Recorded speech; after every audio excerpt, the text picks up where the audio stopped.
시청자 여러분 안녕하십니까? JTBC 아침 뉴스입니다. 예년 기온을 밑도는 강추위는 오늘 아침까지 이어지겠습니다. 오늘 아침 최저기온 전주 영하 4.1도, 익산 영하 6.9도, 무주 영하 8도로 평년보다 2도가량 낮습니다.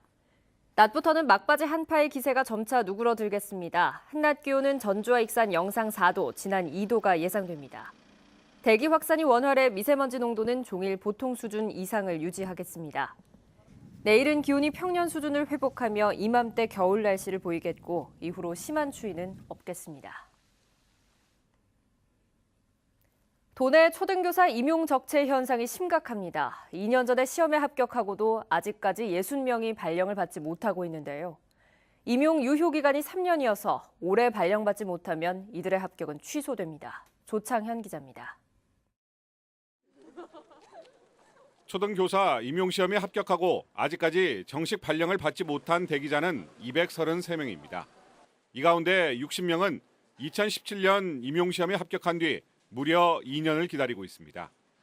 이들은 앞으로 1년 안에 발령받지 못하면 합격이 취소됩니다. 교육공무원 임용 후보자 유효 기간이 3년으로 정해져 있기 때문입니다. 사정이 이렇다 보니 지난해와 올해 합격자 164명의 신규 발령은 엄두도 낼 수 없습니다. 초등교사 임용 적체 현상은 심심치 않게 반복되고 있습니다. 지난 2014년에는 302명이, 2016년도에는 261명이 발령을 받지 못했습니다. 교사 임용 적체의 가장 큰 원인은 수급 조절에 실패했기 때문입니다.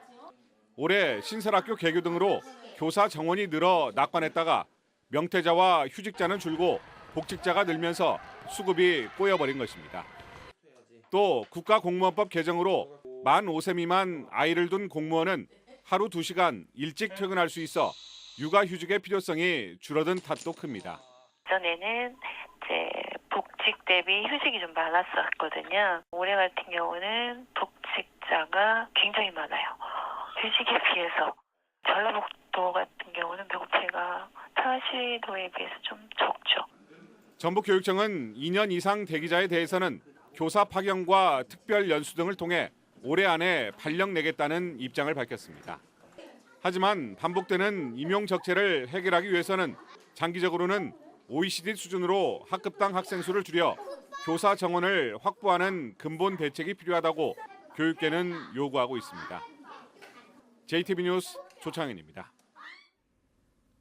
운전 졸업이라는 말 들어보셨나요? 운전면허증을 반납하고 운전을 그만두는 건데요. 고령 운전자 사고 비율이 높아지면서 자치단체들이 반납을 유도하고 있지만 전북은 제자리 걸음입니다. 나금동 기자가 보도합니다. 컴퓨터 앞에 앉은 어르신들의 표정이 잠옷 심각합니다. 봄, 여름, 가을, 겨울 이렇게 가죠. 봄 다음 가을이에요. 다 아는 문제인 것 같은데 빠르고 정확하게 맞추려니 마음처럼 쉽지 않습니다. 올해부터 75살 이상은 5년마다 하던 적성 검사를 3년마다 해야 합니다. 고령 운전자들의 교통사고 비율이 높아지고 있기 때문입니다. 옆에서 뭐 쳐나오고 할 적에 그때 저걸 때는 이 핸들 같은 걸 저거 하는데 약간 타임이 좀 늦는 게 이거지. 실제 65살 이상 고령 운전자가 낸 교통사고는 지난 5년 동안 14%에서 약 19%로 늘었습니다. 고령 운전자들의 교통사고를 줄이기 위해 각 자치단체들은 운전면허증 자진 반납 제도 등을 시행하고 있습니다. 고령 운전자가 자진해서 운전면허증을 반납하면 교통비 등을 지원해 주는 겁니다. 부산시는 면허증을 반납한 어르신에게 10만 원짜리 교통카드를 지급해 지난해 반납 건수가 5천 건이 넘습니다. 전라북도는 340건에 그치고 있습니다. 전라북도에서는 유일하게 무주군이 이달부터 면허 자진 반납 인센티브제와 자신의 운전 능력을 점검할 수 있는 인지 교육을 도입했습니다. 사진 반납하시는 분들은 저희들이 이제 거기에 맞게 이제 20만 원짜리 상품권으로 보상을 해드리는 거죠. 도내 운전자 10명 중 1명이 고령 운전자인 가운데 적극적인 대책 마련이 필요해 보입니다. JTBC 뉴스 나금동입니다. 지난 1960년대에 조성된 전주산업단지의 재생사업이 올해 본격적으로 추진됩니다.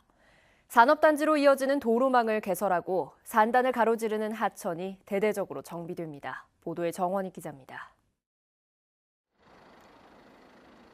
전주시 팔복동 팔과정로입니다. 지난해 670m가 확장된 데 이어 올 상반기 안에 6차로 넓이 680m 구간이 추가로 개통됩니다. 팔과정로로 연결되는 중로 3개와 소로 3개도 올 하반기에 공사에 들어갑니다. 혁신도시에서 전주 산업단지로 이어지는 도로가 개통됨으로써 전주 산단 입주 업체들의 접근성이 대폭 개선됩니다. 거의 반절 이상 거리가 가까워지기 때문에 훨씬 더 유통이라든지 그런 거에 대해서 장점이 많이 저희가 누릴 수 있을 거라 생각이 됩니다. 또 전주 산단을 가로지르는 금악천 정비 사업은 3월부터 공사에 들어갑니다. 2.2km 구간에 걸쳐 하천폭을 늘리고 침수 공간까지 조성하는 침수 예방 사업입니다. 지난해 전주 산단이 청년 친화 산단으로 조성됨에 따라 전주시는 정부의 환경 개선 펀드 사업에 응모해 최대 200억 원의 기업 시설 개선비를 지원받는다는 계획입니다. 시설을 증개축할 수 있거나 리모델링 할 수 있는 사업을 지원받게 되는데요. 그 사업은 시설 환경 개선 펀드를 통해서 지원할 수 있을 것으로 보고요. 하반기부터는 전주 탄소국가 산업단지 옆에 10,000제곱미터 규모의 도시숲 조성 공사가 시작되는 등 노후 산단의 기능을 새롭게 하는 사업이 올해를 기점으로 본궤도에 오르게 됩니다. JTB 뉴스 정원익입니다. SNS를 이용한 임실군의 축제 홍보가 12만의 조회수를 기록할 정도로 인기를 끌고 있습니다. 남원 지리산의 고로쇠 수액 채취가 본격적으로 시작됐습니다. 오정현 기자입니다.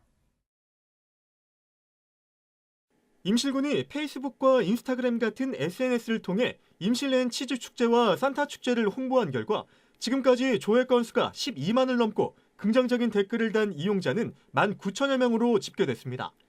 임실군은 군청 직원 3명을 SNS 모델로 기용해 축제를 재미있게 홍보하고 있습니다. 남원 지리산 뱀사골의 고로쇠 수액 채취가 본격적으로 시작됐습니다. 고지대에서만 생산되는 지리산 고로쇠는 수질이 뛰어나고 뼈에 좋다는 입소문 때문에 인기를 끌고 있습니다. 남원 지리산 뱀사골 고로쇠 나무는 왕고로쇠 나무로서 물맛이 깔끔하고 당도도 높고 소비자들도 호응이 좋습니다. 많이 애용해 주십시오. 정읍시가 오는 15일 이평면에서 동학농민혁명 제125주년을 맞아 고부분기 재현 행사를 엽니다. 이날 행사는 1894년 동학운동처럼 고부군수 조병갑을 몰아내는 농민군의 진군 행렬을 재현하고 이어 고부분기 경문을 낭독할 예정입니다. 완주군이 올해 25억 원을 들여 미세먼지 저감 대책을 펼칩니다. 완주군은 고산 면사무소에 대기오염 측정망을 추가하고 전기차 지원과 노후 경유차 폐차 지원, 그리고 전기 이륜차 보급에 예산을 지원해 미세먼지를 줄이기로 했습니다. 고창의 베리앤바이오식품연구소가 농식품 분야의 전문가를 초청해 연구소 발전 방안 토론회를 열었습니다. 베리앤바이오식품연구소는 고창의 농생명식품 발전을 위해 다양한 연구와 토론회를 늘리기로 했습니다. JTB 뉴스 오정현입니다. 전주의 한 산후조리원에서 발생한 호흡기 세포융합 바이러스 RSV 감염 확진자가 3명으로 늘었습니다. 전라도 보건당국은 이 산후조리원의 종사자 1명이 추가로 RSV 확진 판정을 받아 신생아 2명을 포함해 모두 3명이 감염된 것으로 확인됐다고 밝혔습니다. RSV에 감염되면 성인은 보통 가벼운 감기를 앓고 낫지만 영유아나 고령자 등 면역력이 낮은 사람은 모세기관지염이나 폐렴으로 진행할 가능성이 커 주의가 필요합니다. 지난해 군산공항 이용객이 전년도보다 30% 가까이 늘어난 것으로 나타났습니다. 한국공항공사에 따르면 지난해 군산공항 이용객은 29만여 명으로 2017년 22만여 명에 비해 6만여 명, 즉 29.3% 증가했습니다. 이는 지난해 군산과 제주를 오가는 오전 노선이 증편됐기 때문인 것으로 분석됩니다. 전주교도소 이전을 위한 교도소 신축 사업이 빠르면 내년 상반기에 공사에 들어갈 것으로 보입니다.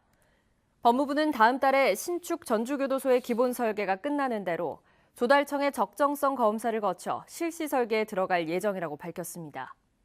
전주시는 이에 앞서 전주교도소 인근 주민들의 이주 대책을 법무부에 건의했으며 내년 1월까지 실시 설계가 끝나면 교도소 신축 공사를 시작할 것으로 내다봤습니다.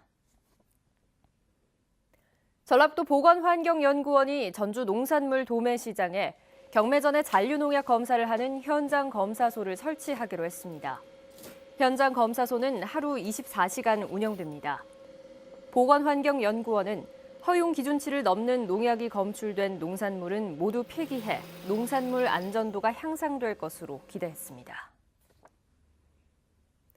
한국산업단지공단이 익산 국가산단에 방치된 수천 톤의 폐기물을 처리할 것으로 보입니다.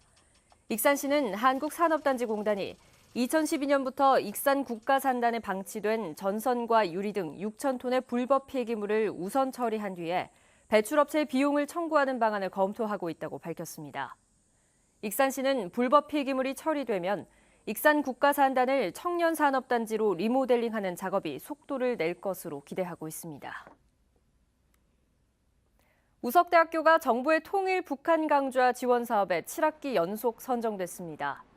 우석대는 올해 교양 선택 정규 과목으로 통일 문제의 이해 강좌를 열고 한반도 주변 정세에 식견 있는 명사의 초청 강연 등을 진행할 예정입니다.